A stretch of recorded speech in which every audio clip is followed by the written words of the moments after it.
আমাদের সংস্কৃতি, আমাদের সংস্কার সর্বদা থাকবে আমাদের সাথে। ভারতের মহান গ্রন্থ আর কাব্যের সম্পূর্ণ সংকলন। সাবস্ক্রাইব করুন তিলক। আহা, কি সুন্দর দৃশ্য। মা দই বিলোচ্ছেন আর তুমি চুপচাপ ওর পাশে বসে মাখন মিছরি খাচ্ছ। না না, মিছরি নয়, আমাদের কাছে এত অর্থই নেই যে আমরা মিছরি কিনবো। হ্যাঁ, কখনো কখনো কোনো যজমানের ঘর থেকে একটু গুড় পাওয়া যায়, ব্যাস তাই দিয়ে মুখ মিষ্টি করে নিই। ভালো কথা।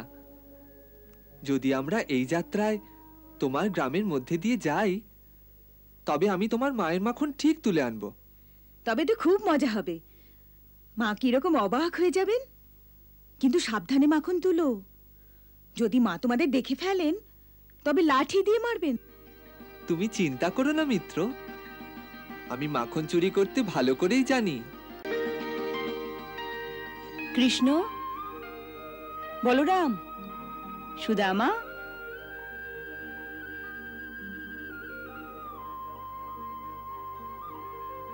প্রণাম গুরুমাতা। দীর্ঘায়ু ভব। আজ বন থেকে কাঠ আনার ভার তোমাদের তিনজনের, তাই একটু তাড়াতাড়ি চলে যাও। আকাশ মেঘে ভরে রয়েছে, হঠাৎ বৃষ্টি না শুরু হয়। কিন্তু প্রথমে আমায় আপনার রান্নাঘরে জলের পাঁচটা ঘড়া রাখতে হবে। তার জন্য আমি অন্য কাউকে বলে দেব। এখন তোমরা চলে যাও, যাতে বৃষ্টি নামার আগেই তোমরা ফিরে আসো। গুরুমাতা, আজ জল ভরার জন্য আমরা দাদা ভাইকে এখানে রেখে যাচ্ছি। কাঠ আমি আর সুদামাই নিয়ে আসছি।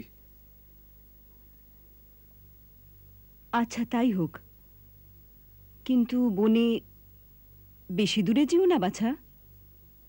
দূরে তো যেতেই হবে। কেন?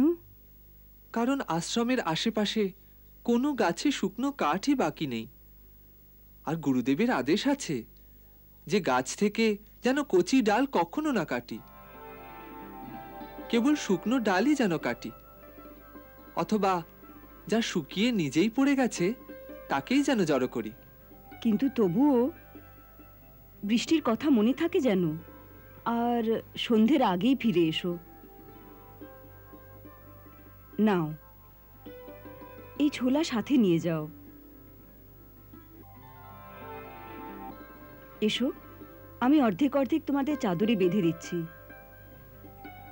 খিদে পেলে এ খেয়ে নিও। গুরুমাতা, আমার চাদর ছিঁড়ে গেছে।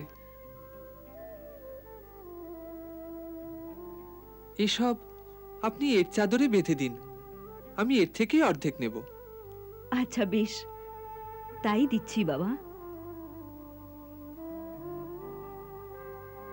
এই নাও।